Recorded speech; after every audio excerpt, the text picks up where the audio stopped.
বাংলাদেশের প্রতিটি সংকটময় মুহূর্তে জিয়া পরিবার মানুষের পাশে এসে দাঁড়িয়েছে বলে মন্তব্য করেছেন বিএনপির কেন্দ্রীয় নেতা ও নাটোর-২ আসনের ধানের প্রার্থী অ্যাডভোকেট এম রুহুল কুদ্দুস তালুকদার দুলু।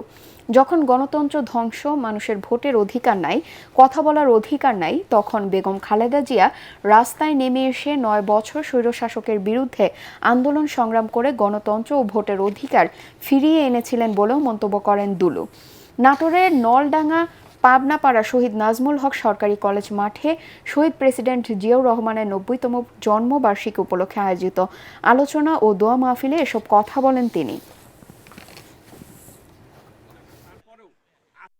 বেগম খালেদা জিয়া ঠিক এমনি ভাবে যখন গণতন্ত্র ধ্বংস, মানুষের ভোটের অধিকার নাই, মানুষের কথা বলার অধিকার নাই, সেদিন বেগম খালেদা জিয়া তার তারেক রহমান কোকোকে ঘরে রেখে রাস্তায় নেমে এসেছিলেন।